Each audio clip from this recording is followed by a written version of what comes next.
இந்த நிறுவனங்களை கொண்டு வந்து இடத்துக்கு ஆசிய அபிவிருத்தி வங்கியால கொண்டு வந்த மக்களுக்கு இல்லாத வீடுகளை அவங்களோட வாழ்வாதாரத்தை உயர்த்துறது. ஆனா இப்ப இங்க இந்த வாழ்வாதாரத்தை உயர்த்து வாழ்வாதாரமே இல்ல. ஒருத்தர முடியும் காலையில வீட்டுல ஆக்கள் எல்லாம் ஓட்டம் இதுல எஸ்டி நிக்கிற மாதிரி. இப்ப ஒவ்வொரு ரோட்டாலையும் பாருங்க கலந்து கைக்கு ஒவ்வொரு ஓட்டைக்கு இல்ல ஒரு பேர் கொண்டு கலம் எஸ்டி போலீஸ் கண்டா இதுல 30 போராட்டத்துல ஓட்டு சரக்கு அதை கூட ஜனங்கள ஓடுது. அதுக்கு ஓட்ட குறிப்பிட்ட நேரம் சரி. இப்ப என்னட்டு நான் வெளியேறேன் கதைக்கு எல்லாத்தையும் ரெக்கார்ட் பண்ணி போட்டா ரெக்கார்ட் பண்ணி போடுறோம். அவன் போனதான் செய்வான் கதைக்கு ஏன் இல்லாம எல்லாத்தையும் என்ன செய்வீங்க? எங்களுக்கு அவருக்கு ஏழே வித்தாட்டம் பண்ற நோக்கம் இல்லையே. நீங்க உங்களுக்கு 10 லோன் கொடுக்குறதுதான். அவன் வீட்டை போய் அவரை கழுத்தை பிடிச்சி அந்த அவரை கொண்டு வா வீட்டாக்களை கொண்டு வா என்னடா கொடுக்கும். ஏன் போக இல்லை?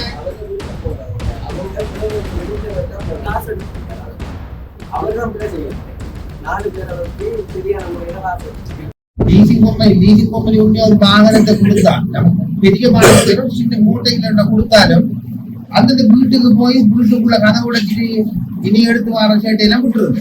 அப்படி சட்டமே இல்லை. அப்படியே நடைமுறையில ஏற்கனவே கொரோனா போயிட்டு பிறகு அது இல்ல. நீங்க செய்யுங்க இந்த மனித செய்யறாரு. அப்படி செய்யற சட்ட ரீதியா நான் ஒரு நிறுவனத்தை தலைமை கூடப்பட்டா நான் தான் எந்த பேர் தான் லீசிங் கம்பெனி நான் வரையலான்றதால ஒரு நீதிமன்றத்தில் உத்தரவோ இல்ல போலீஸ்ல கொண்டு போட்டு போலீஸ் கூட வீட்டுல போய் மூட்டைகளை வாங்க தூக்கிட்டு போயிடாம மற்றபடி கேளாது. அதான் உண்மையை சேர்க்கூட பாத்தீங்கன்னா தெரியும் தாங்க. நீண்ட நாள்ல தெரிஞ்ச ஆளவர் என்னவோ முழு பேரும் நீங்க தெரிஞ்சாங்க உங்களோட வேலைகளை போகக்கூடாது. நீங்களும் ஒரு நிறுவனத்தை விட ஆனா இந்த வேலைக்குள்ள அடிப்படையில சட்ட ரீதியாக சரியான முறையில் நீங்க ஓமண்ட் இப்ப ஓமண்டா மட்டும் நான் இந்த மனித நிலைப்பிள்ளைகிற நிதி நிறுவனங்களை விடுவேன். அப்படி இப்ப கூட்டுவேன். என்ன பிரச்சனை வந்தாலும் சரிதான். இதுக்கு நீங்க ஓம்பட்டா மட்டும் இல்லாட்டி உடனடியாக எங்களோட ரெவன்யூ ஆபீசர் ஏதாவது பிசினஸ் ரெஜிஸ்ட்ரேஷன் கொடுக்குற இதுக்குள்ளாக நான் முழுதையும் கூட்டு எங்களுக்கு தரப்பட்ட அனைத்து ஆவணங்களும் என்ன தெரிவிக்குது. நீங்க அதுக்கு முடிவு 28% கம்யூனியல் படி பார்க்கல 24 உங்களுக்கு வழங்கப்பட்டது ஆக அதிக வட்டி வீதம் வந்து வட்டி தான் 18 தான் ஒரு அதிக. அது இங்க இலங்கை மத்திய வங்கியால கொடுக்கும் ஆக அதிக வட்டி. இப்ப நீங்க மத்திய வங்கியில சுற்றிய நிதி நிறுவனங்கள் பதிவு செய்யாட்டியும் தொண்டு நிறுவனங்கள் அந்த அதோட அந்த வீதியில எங்கிட்ட நீங்க எங்கெங்க மனித நிலையத்தில் எங்க வைத்தாலும் அதுக்கு லைசன்ஸ் எங்களோட தரல. அதுக்கு நாங்க தருவோம். அது எங்கட நீங்க பதியப்படாத நிறுவனமா இருந்தாலும் நான் லைசன்ஸ் தருவேன். ஆனா எங்கட கட்டுக்கோப்புகள் மக்களுக்கு ஏதாவது பாதிக்கப்படாம நீங்க கவர்மெண்ட் சொன்னா நம்மளுக்கு தரலாம்.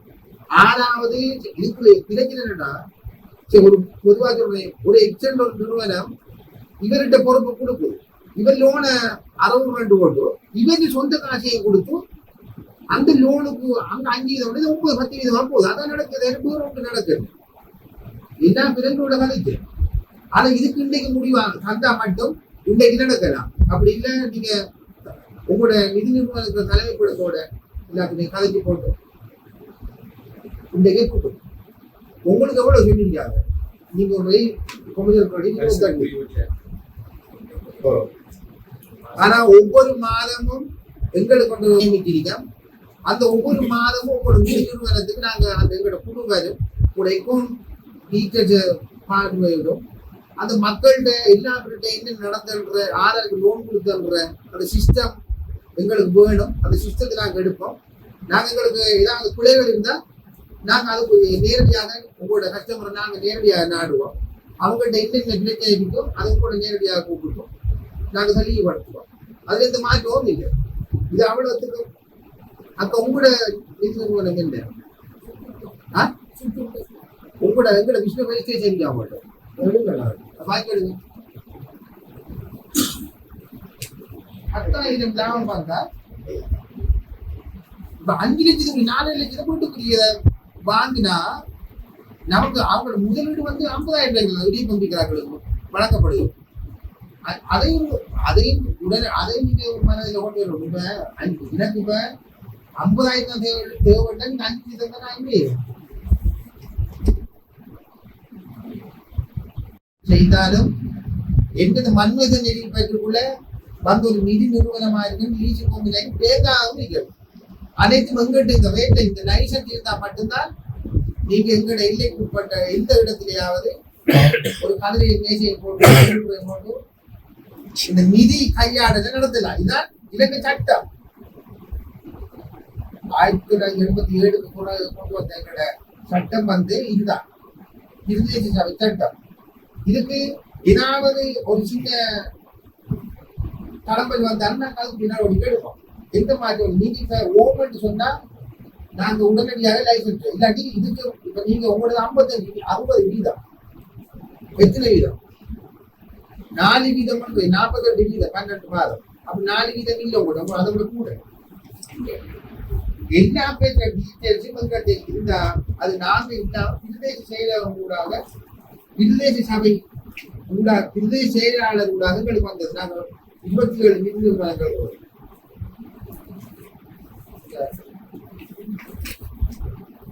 குடும்பம் இல்லாம போகுது.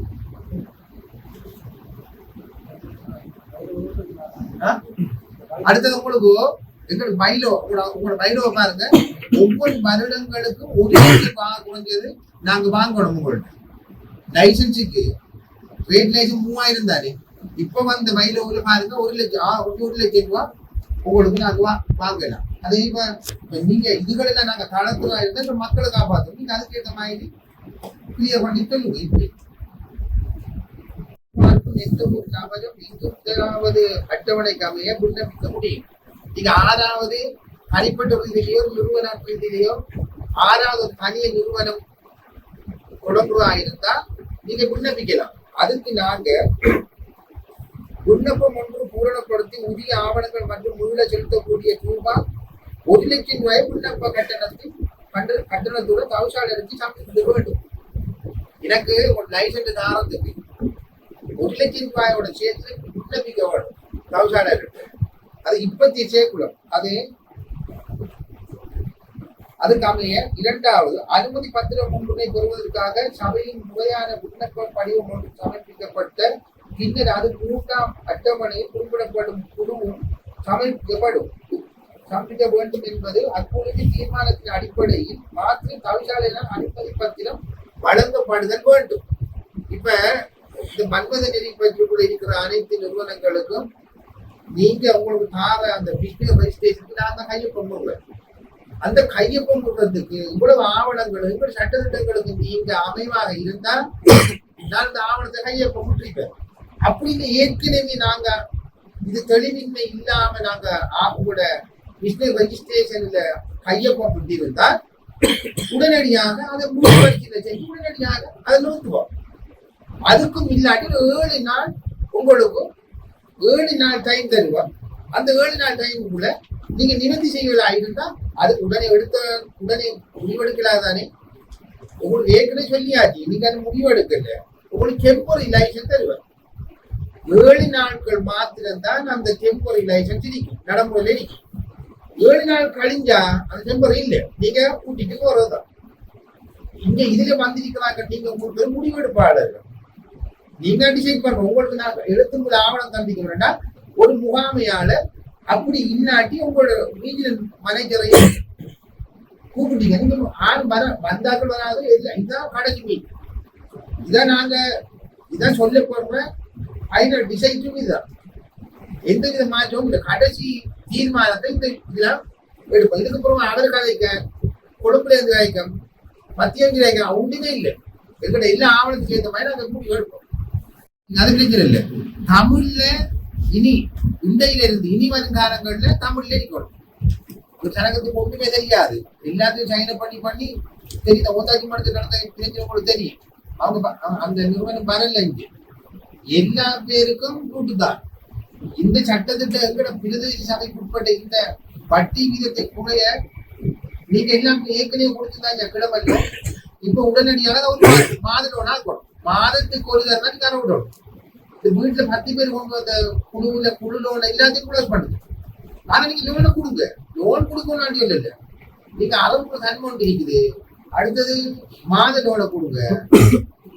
இப்போ 10 பேர் குழு லோன்ல 9 கட்டாம ஒரு நாள் கட்டல 9 அரேஞ்ச் பண்றதெல்லாம் சரி வராது. அப்படி ஓமன் சொன்னா இன்றைக்கு அதுக்குரிய அக்ரிமெண்ட் உங்களோட நிதி நிறுவனத்தில் எதிர அக்ரிமெண்ட் வரணும். அக்ரிமெண்ட் வந்தா மட்டும் நான் நடத்த விடுவேன்.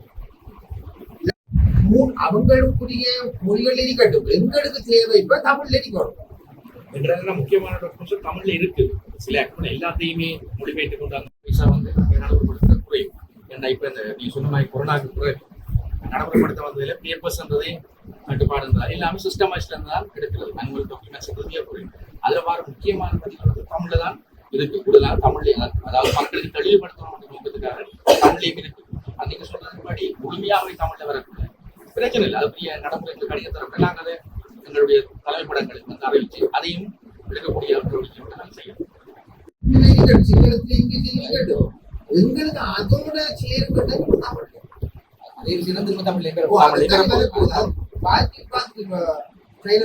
என்ன சொன்னா நான்கு தனிப்பட்ட மொழியாக செய்யலாம். அது வந்து எங்களுக்கு நிதி நிறுவனங்கள் மட்டும் இல்லை, அதை தாண்டி இருக்கிற நிறுவனங்களுக்கும் இதே மாதிரி இருக்கும். தமிழ்லையும் அரபிக் ஆங்கிலம் இருக்கட்டும், எங்களை இந்த தமிழ்ல இருக்கணும். இவ்வளவு பெரிய கட்டா கொண்டு விவசாயம் பண்ணிட்டு போறதுதான் அவங்க விவசாயிக்கு போகணும். இப்ப உங்களோட கடைசி உங்களோட 48% அப்படி அடுத்தது வேதமும் ஆதப்படும். சம்பளம் மட்டும் தானே குறைய போகுது. நம்மள ஆட்கள் தானே கிட்டத்தட்ட இப்ப எங்களோட மன்மதி அதுல கொஞ்சம் குறைக்கண்டு அறிவுறுப்பாங்க. அதெல்லாம் மனச்சாட்டு குறைக்கலையோ எந்த முடிவு இதுதான். இந்த வட்டி வீதம் மாதாந்த வட்டி குறைக்காட்டி நீங்க போட்டுருவாங்க. இந்த நிதி நிறுவனங்களை கொண்டு வந்து இடத்துக்கு ஆசிய அபிவிருத்தி வங்கியால கொண்டு வர மக்கள் இல்லாத வீடுகளை அவங்களோட வாழ்வாதாரத்தை உயர்த்துறது. ஆனா இப்ப இங்க இந்த வாழ்வாதாரத்தை உயர்த்த வாழ்வாதாரமே இல்லை. ஆக்கள் ஒருத்தருக்கும் தரவே இல்லை.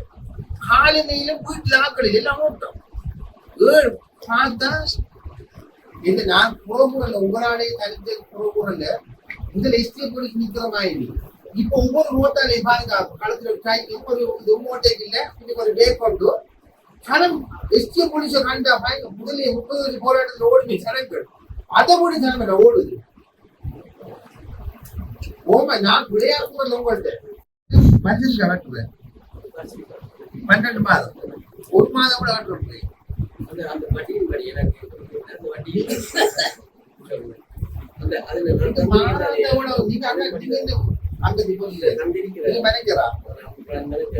ஆரம்பம் இப்ப கடையில வந்து இப்பதான் உங்களுக்கு அந்த கடிதம் யாருமே கூட்டிட்டு வந்து அந்த இது 6 மாத லோன் வந்து 22 அது விவசாய கடன்.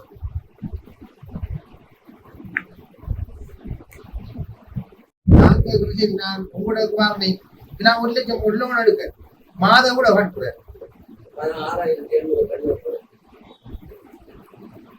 சரியா நட்டம் எங்களுக்கு 6800 அவர்களோட 1 லட்சம் எனக்கு லோன் தாவே 12 மாதத்துக்கு 6800 அப்படி 70,000 நட்டத்தை கொடுங்க. 1 லட்சம் நான் லோன் எடுக்கிறேன் உங்கள்கிட்ட 12 ஒட்டது வருஷத்தை கடனா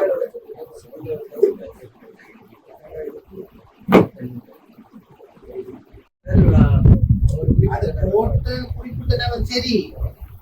இப்ப என்னட்டு நான் இந்த சமையல் வெளியேறேன்